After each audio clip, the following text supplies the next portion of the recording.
স্ত্রীর দেনমোহর যদি কোনো কারণে পরিশোধ করতে দেরি হয় এবং সেই দেনমোহর যদি দীর্ঘদিন পর পরিশোধ করে, তাহলে কি ধার্যকৃত দেনমোহরের চেয়ে বেশি দিতে হবে, নাকি বিয়ের সময় ধার্যকৃত দেনমোহর পরিশোধ করলেই চলবে?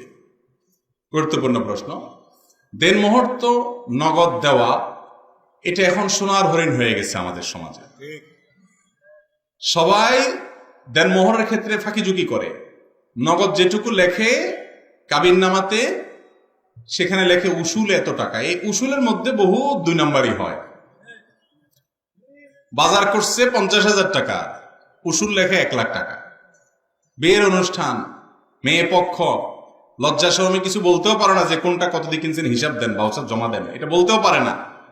এই সুযোগে ছেলে পক্ষ মিথ্যা কথা লিখে দেয়, 50,000 1 লাখ বানায় দেয়, 1 লাখে 2 লাখ বানায় দেয়। আছে না নাই?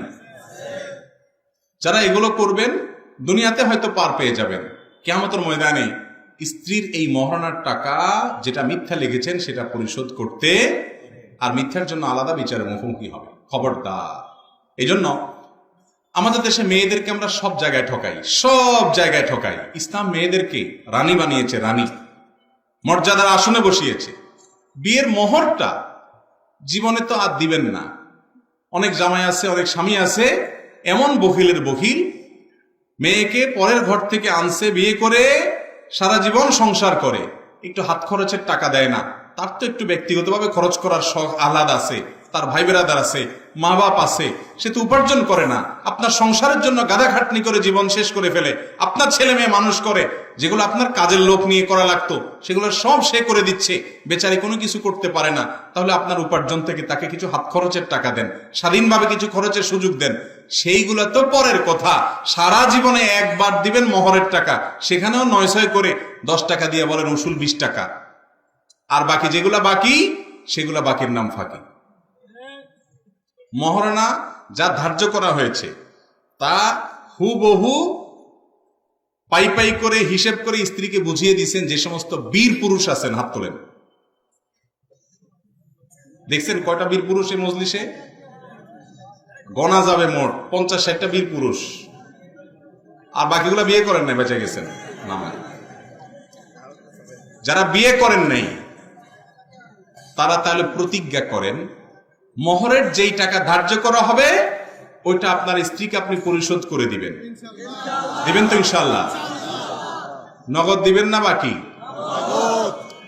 বীর পুরুষ হলে নগদ দেওয়ার চেষ্টা করবেন। আর বাকির নাম দিয়া এরপরে বছরকে বছর ঝুলায় রাখবেন, এটা করবেন না আল্লাহর রাস্তে। মনে রাখবেন, দুনিয়াতে হতে স্ত্রী কিছু বলবে না। কিয়ামতের দিন ইয়াউমা ইয়াফিরুল মারউ মিন আখিহি ওয়া উম্মিহি ওয়া আবিহি ওয়া সাহিবাতিহি ওয়া বানি, সেদিন কেউ কারোর থাকবে না। এই পয়সা পাই পাই করে আপনার বউ আপনার কাছ থেকে বুঝে নেবে সেদিন। এই জন্য স্ত্রীর মহারণা পরিশোধ করবেন তো ইনশাআল্লাহ? লিখবেন 10 লাখ 1 টাকা, পেটে পাড়া দিলেও 10,000 টাকা বাইর হবে না। এই 2 নাম্বারই করবেন, যা দিতে পারবেন সেটাই লিখবেন। ঠিক আছে না ইনশাআল্লাহ? মেয়ের বাবাদেরও দায়িত্ব আছে এখানে। মেয়ের বাপরা ছেলে বিয়ে দিচ্ছেন, আপনার মেয়ের জামাইয়ের কয় টাকা ইনকাম আপনি তো জানেন। তো 20 লাখ টাকা মোহর কোন আকলে ধরেন, কোন হিসাবে ধরেন? এই ছেলেকে আটকাচ্ছেন। যারা মেয়ের বাবা আছেন শুনে রাখেন, কেন বেশি মোহর ধরেন আমি জানি। মোহর বেশি ধরেন এই জন্য যে আপনারা মনে করেন মোহর বেশি করে ধরলে এই ছেলে আর আমার মেয়ের তালাক দিতে পারবে না। এই চিন্তা না মোহর বেশি ধরে বেশিরভাগ? এটা একটা খুব বাজে চিন্তা। কেন বাজে চিন্তা আমি বলি, বিয়েই হইল না এখনো, আপনি আগে থেকে নেগেটিভ চিন্তা করতেছেন যে বেশি টাকা দিলে ছেলেকে আটকাই ফেলবো, সে আর তালাক দিবে না। যে অমানুষ, যে জুলুম করবে আপনার মেয়ের প্রতি, মোহর 1 কোটি টাকা ধরলেও সে অন্যায় করবে। আর যে ভালো মানুষ, সে আপনার মেয়ের প্রতি জুলুম করবে না যদি পরিমাণ মোহরের কমও হয়। আমাদের বাপ চাচারা যারা ছিলেন, আগের যুগের মুরব্বীরা যারা ছিলেন, স্টেজে যারা আছেন, সামনে যারা আছেন, ডানে বামে যারা আছেন, খবর নেন তো মোহর কয় টাকা ছিল? অল্প কিছু মোহর ছিল, ঠিক না? ওনাদের বিয়ে আমাদের চাইতে টেকসই ছিল না আমাদের চেয়ে টেকসই? বেশি টেকসই ছিল না? শুধু টেকসই বেশি আমি তো বলি সব জায়গায়। এখন যুবকরা বউয়ের সাথে এত ইটিস পিটিস, এত মেসেজ আদান প্রদান, এত ফেসবুকে, মেসেঞ্জারে, ইমোতে, হোয়াটসঅ্যাপে, মোবাইলে, সাক্ষাতে, এত কিছু, চাইনিজে নিয়ে যান, বাদাম খাওয়ান, চটপটি খাওয়ান, ফুচকা খাওয়ান, এত কিছু কিনে দেন, এত কিছুর পরও 2 দিন পরে টুনটুন করে বিয়ে ভেঙে যায়।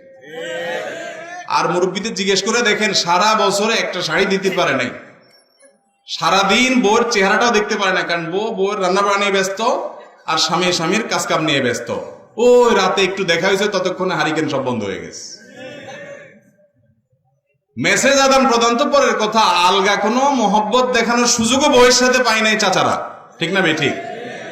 এরপরও এখনো চাচিদের সাথে যে ভালোবাসা, এটা সুপারগুলোর চাইতেও টাইট।